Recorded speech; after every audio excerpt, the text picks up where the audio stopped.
First టైంలో బాగానే తయారైపోయింది. 7 నెలలు బాగా సంతోషంగా తిరిగింది, అన్ని పనులు చేసుకుంటూ వచ్చింది. నాకు సహకరించి నాకు పరిచయం చేసింది. మళ్ళా ఈ జూలైలో మరొక ప్రక్క నష్టా ఉంది అన్నది. నాకు తెలుసు ఏం కాదులేమని చెప్పి మళ్ళీ చెకప్కి వెళ్ళాం. స్కానింగ్ చేస్తే కుడి ప్రక్కన పూర్తిగా నయమైపోయింది. ఎడవ భాగంలో 16x18 mm గ్రంథి అంటే కణితి ఉన్నది అని చెప్పారు. ఇది చిన్నదే కాదేం కాదన్నాడు. నాకు తెలుసు ఏమవుతుందో ఏం కాదో. నా కుమారుడి విషయంలో ప్రభు మాట్లాడినాడు, బ్రతికించాడు. ఇది అదంత సమయం కాదు. సరే పోయినాము, కీమోథెరపీ చేసుకుంటున్నాము, వస్తున్నాము. ఆగస్టులో కీమోథెరపీ చేద్దామంటే ఈమెకు నరాలు దొరకడం లేదు. డాక్టర్తో అంటున్నది ఈమె, ఎట్లా నేను మరణిస్తా కదా, ఎందుకు ఇక్కడ చేతులు కాళ్ళు తొడలు అన్నీ అంతరెక్కలు చూస్తున్నారు, నరం దొరుకుతుందో ఏమోనని. కానీ దొరకదా. ఈమె చాలా బాధపడతాండి. ఎందుకు ఇదంతా, నేను ఎక్కడైనా పోతా కదా నా ఇంటికి, ఇంత ప్రయాసం నాకు అవసరమా అన్నది. డాక్టర్ నవ్వాడు. అట్లా కాదమ్మా, చూద్దాం, ప్రయత్నం చేద్దాం అన్నాడు. జరిగిపోయింది. ఆ తర్వాత 2 నెలలు ఓడము, నరం దొరకక రావడము. చాలా మంది సంఘాన్ని నమ్మరు, సేవకులు నమ్మరు. వారు తగిన రీతిలో ఉన్నవారిని, విద్య కలిగిన వారిని, ధనధాన్యములు కలిగిన వారిని, పలుకుబడి కలిగిన వారిని నమ్మి సంఘములో సమస్య చెప్పరు. పోయిన మంగళవారము మేము బుధవారము వెళ్తున్నాము, దయచేసి హాస్పిటల్కి వెళ్తున్నాము, నేను నమ్ముతాను, మీరు ప్రార్థన చేస్తే మీకు నరం దొరుకుతుంది అని సంఘంలో ప్రార్థన చేయించిన. చాలా మంది చెప్పరు, ఓయమ్మ నాకు ఈ వ్యాధి ఉందే, ఇదంతా ఇది తెలుస్తుందే. పిల్లారా, విశ్వాసం. అక్కడి నుంచి వెళ్ళాము. ఎంఎం హాస్పిటల్కి పోతే ఒక అబ్బాయి, తెలిసిన అబ్బాయి ఉన్నాడు, బాలాజీ. ముందు ప్రక్క చూశాడు, కాలికి పెట్టాడు, ఎంతనే అందుకున్నది. నేను అనుకున్నాను ఏం బ్రతకదు, మా ప్రార్థన, సంఘ ప్రార్థన ఆలకించాడు. సంఘ ప్రార్థన దేవుడు ఆలకిస్తాడు. సంఘ ప్రత్యక్షత లేకుండా స్వేచ్ఛానుసారంగా జీవించడం కొరకై సేవకులను, సంఘములను, బాధ్యులను వదిలిపెట్టి విచ్చలవిడిగా తిరిగేవారు అనేక మంది ఉన్నారు.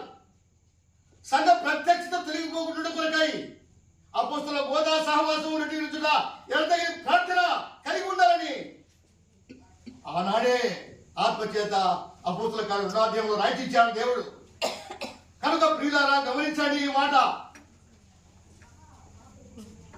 బ్లడ్ తక్కువ ఉంది, ఎక్కించాము, ఇంటికి వస్తున్నాము. ఇంటికి వచ్చిన తర్వాత ఏం జరిగిందంటే, ఎవరు ఏడ్చారు ఇక్కడ? దేవుని సంఘము, సన్నిధి, దేవుని సేవకురాలు. ఒక దినం నేను నా భార్యను కలుసుకుంటా. లక్ష్యమైన ఎవరున్నా కానీ సేవకురాలు లేదు, మా అమ్మను, మా నాన్నమ్మను కలుసుకుంటామని విశ్వాసం కలిగి ఉంటా. అంటే ఇంకా రక్షింపబడకపోతే ఇదే అనుకున్న సమయం. నేను రక్షణ దినము. యేసు క్రీస్తు ప్రభు వారు అందరికీ ప్రభు. మా నాన్న సేవకుడు, మా అత్త సేవకురాలు, చల్లవు. ప్రభువునందు విశ్వాసం ఉంటారు. మీ అత్త, మీ మామ, మీ నాన్న, మీ అమ్మ మీకోసం రక్తం కాల్చలేదు. యేసు క్రీస్తు ప్రభు వారు మాత్రమే రక్తం కాల్చాడు, క్రయము చెల్లించాడు, మృతి పొందాడు, తిరిగి లేచాడు. ఎందుకంటే ప్రభువునందు మృతి పొందిన మృతులను ఆయన లేపుడు కొరకై లేచాడు. తనతో కూడా లేపుడు కొరకై, తనతో కూడా ఎండబెట్టుకొని మధ్యాకాశానికి తీసుకెళ్ళడం కొరకై ఆయన లేచాడు. కనుక ప్రభునందు ప్రియ సహోదరి సహోదరులారా, ఆయన విశ్వాసం ఉంచండి. విశ్వాసంతో జీవించాను. నా ప్రభు నాకు ధైర్యం ఇచ్చాడు. తర్వాత వచ్చిన తర్వాత ఇక్కడికి వస్తే ఏం జరిగిందంటే, నిన్న దినమున మంగళవారం ప్రార్థనలోకి పోయాను. అంతకుముందే ఈమెను కలుసుకొని మధ్యాహ్న సమయమున డైపర్ మార్చవలసి వస్తుంది. మారుస్తూ ఉంటే ఆమె అన్నది, ఇక నీకు ఈ బాధ ఉండదు. నేనేం బాధపడలేదంటే నాకు తెలుసు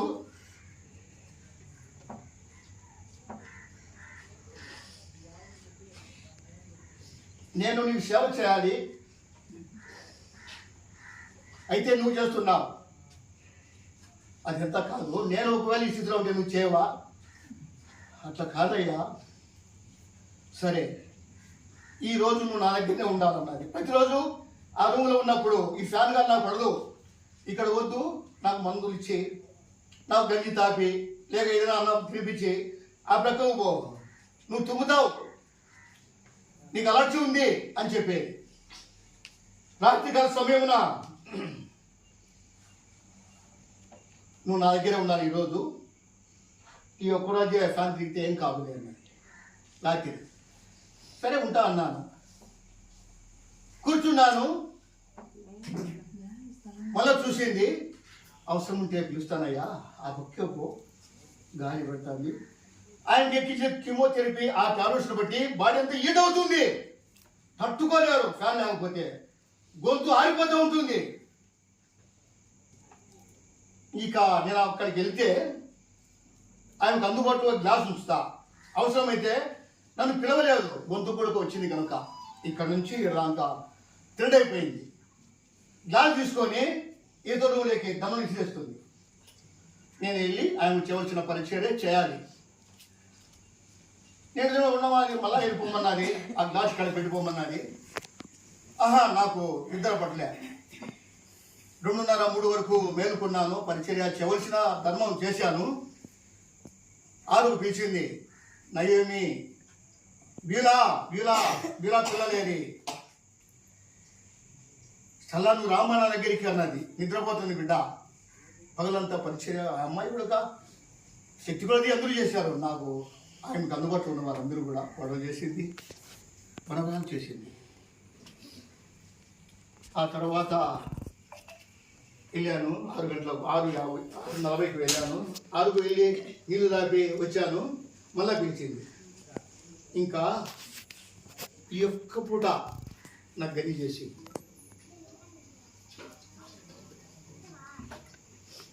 అన్నాడు. సరే చేస్తలే అన్నా. నిన్న పగులు అంతకంటే ముందు పగులు ఏమన్నదంటే, ఒకవేళ నేను ప్రయాణం అవుతున్నాను, నేను పోతా నా ఇంటికి ప్రభు సిద్ధపరిచడానికి, నన్ను ఇక్కడనే పాతి పెడతారా అన్నది. ఏం చేయాలో చెప్పు అంటే, వద్దు, మన ఊళ్ళో అత్తమామను కూర్చిపెట్టారు కదా, అక్కడనే చేయండి. నువ్వేం చెప్తే అది చేస్తాం. ఆ తర్వాత 6కు లేచాను. గని చేయమంటే గని చేసి 6:40కి 6:40 అయింది. అంతా చూసి చల్లారి పెట్టే కొద్దికి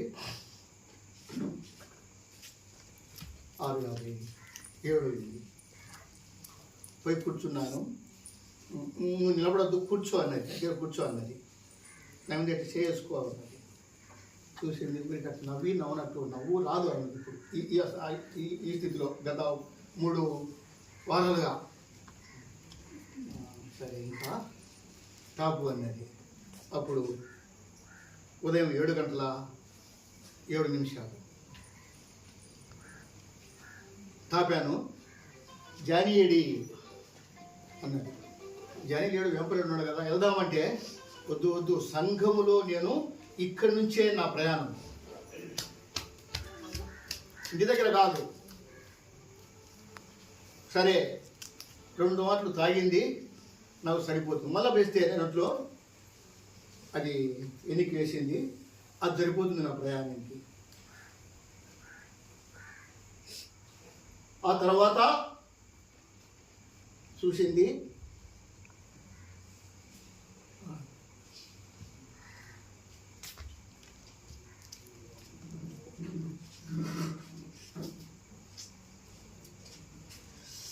వెళ్తున్నాను.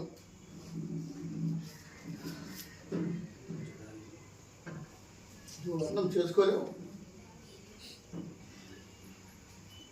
ఎట్లా చేస్తావు? ఆయన మరణిస్తూ ఉంది. సేవకుడన్నా భర్తన్నా అంత ప్రేమ ఏమి కాదు. తాపిన మూడోసారి కిందికి పోసింది. నేను పోతున్నా అన్నది, నా చేపట్టుకున్నది, వదిలిపెట్టింది. ఎట్లా పోయిందో తెలియదు. కనుక ప్రభువునందు ప్రియ సహోదరుడా సహోదరి, ఈ యొక్క వాక్యంలో రాయబడిన మాటను మన యెషయా గ్రంథంలో అదే మాట ఒకటి చదువుతాం. చూడండి, 19వ వచనం, 26, 19 చదవండి ఒక దయచేసి. యెషయా గ్రంథం 19. మృతులైన నీ వారు బ్రతుకుదురు.